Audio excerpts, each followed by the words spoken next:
Hi everyone, my name is Somya Ranjan. Today I want to show you one of my test project where I'm doing the testing of Kafka service. From past few days I was learning Kafka and I'm working as a software test engineer. So I thought it will be a great idea to design a framework where we can test the Kafka event services, right? So I thought to create a YouTube video to document everything and to explain about my project, right? So what I did, I kept all my project documents, test cases, and the container images in this Git repository. So which one I will be going to provide in the description.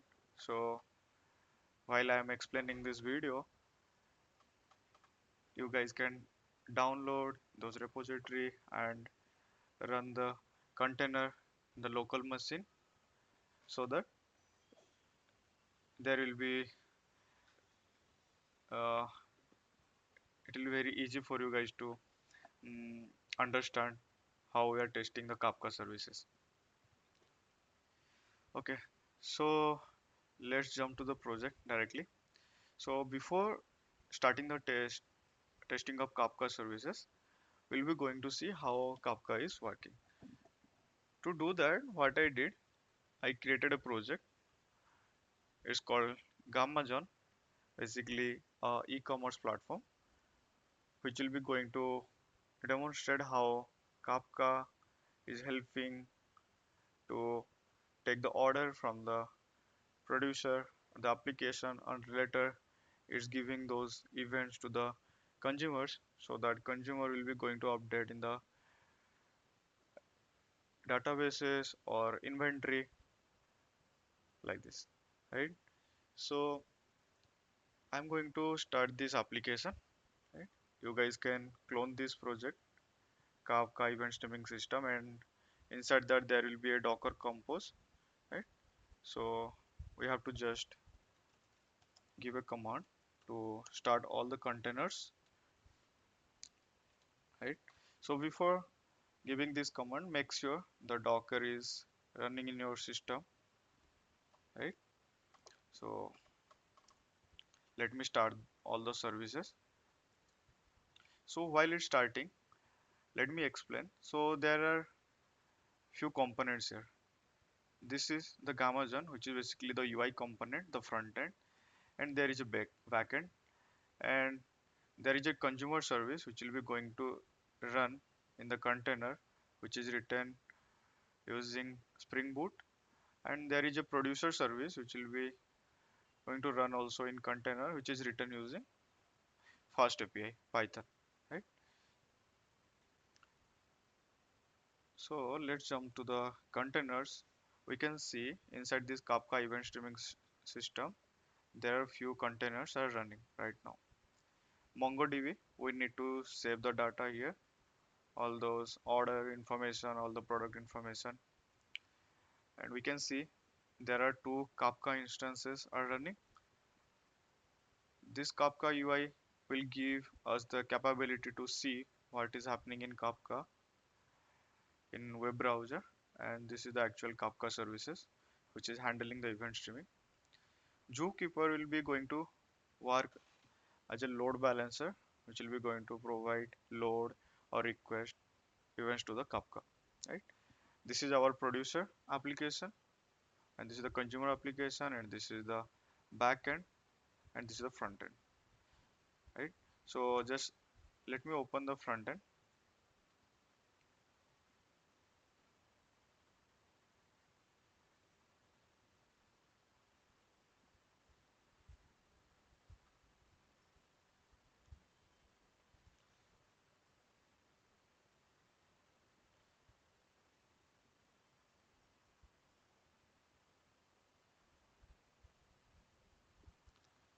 So this is our front end, which is running on 3000 port.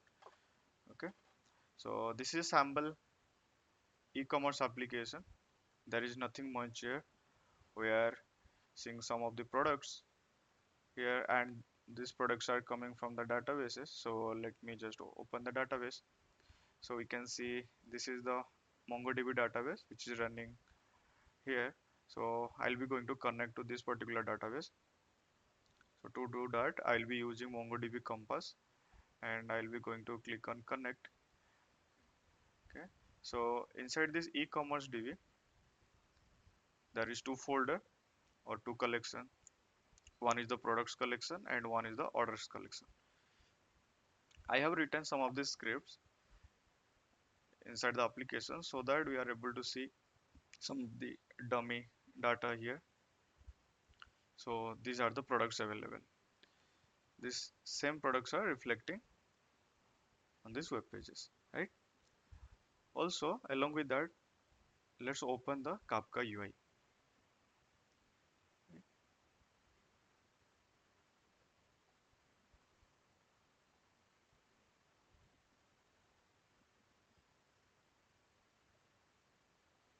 Okay, so we can see this is the Kafka UI, right?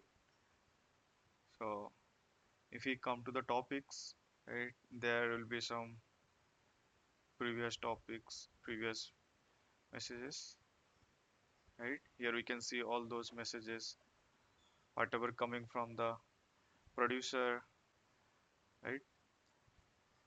So before going to the testing part, let's see how Kafka is helping us to serve the event from producer to the consumer. So before jumping to the testing part, let's explore the application. So this is the backend which is running on 8001 port number, and this is the consumer Kafka consumer written using Python FastAPI which is running on 8000 port number. Then there is the producer which is running under 8080 which is written using Spring Boot Java, right? So let's see a flow how Kafka is working, right? Then we'll discuss some of the scenario, then we'll go to the testing part. So when I'll be going to add some product to the shopping cart and going to buy it out. So what will happen is the event will be going to push to the Kafka service. Later, this Kafka service is going to deliver that particular event to the consumer, and this consumer going to process it, and after processing it will be going to update to the database. So let me just show you guys a flow chart for the same. So you can see producer will produce a event, basically uh, order related information. This will go to the Kafka broker. Kafka broker will assign that event to the consumer, and later consumer going to update it to the MongoDB, right? Suppose if the consumer is not present at the time when Kafka is trying to deliver the event, Kafka will be going to keep that event in the topic. Also, if suppose the database is not available, so that consumer is not able to save those details to the database, in that situation, to make sure our event should not be destroyed or should not be lost the track of the event, consumer going to send that event back to the orders.dlq topic, so that in future when the database will come online,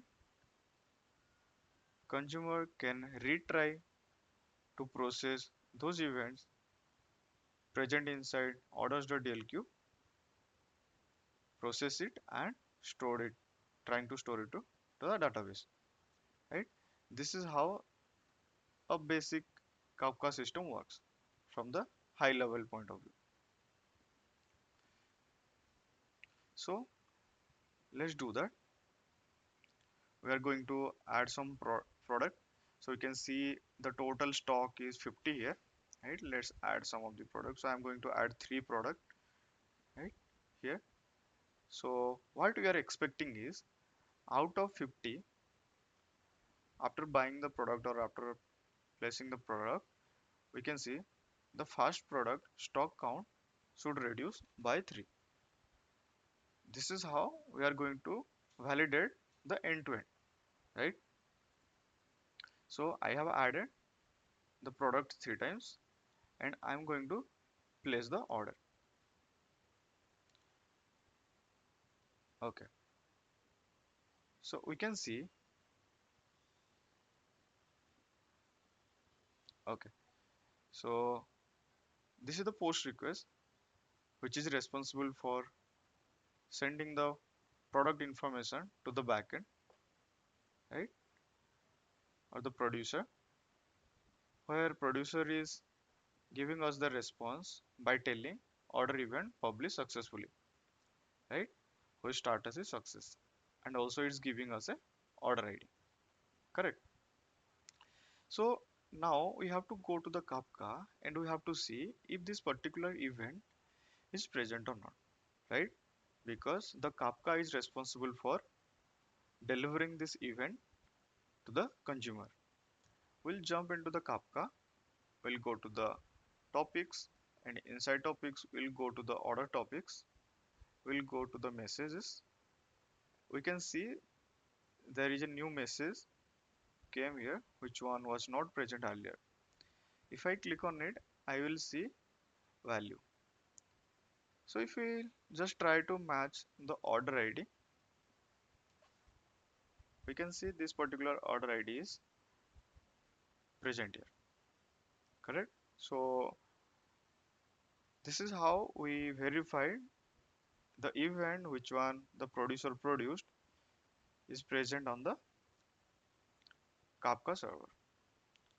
Okay, next. Now the question is how we are going to verify if this particular order delivered to consumer or not, right? So what we can do, we can directly jump to the database and we can see if this particular stock is updated or not. If it is updated, that means consumer is able to successfully process that particular order. This is the first way. So just let me refresh this one. So we can see this stock is reduced by number 3, correct? There is another way. For example, if Kafka is not able to deliver the event to the consumer, or consumer is not able to process it because of some data validation issue or database is down, in that scenario, consumer will be going to send those events back to another topic, which is the DLQ, right? So we can see there is no DLQ topic here. That means all these consumers are successful, all these events are successfully delivered. Okay. Along with that, if you go to the consumer Swagger page, here there is a method where you can search that particular order by giving the order ID. So we can take this order ID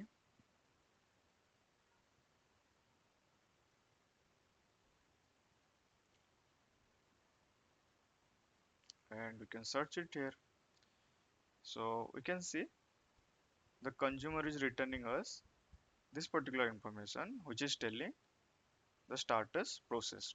That means consumer is able to successfully process that particular order, correct? This is a happy path, which one we just seeing now.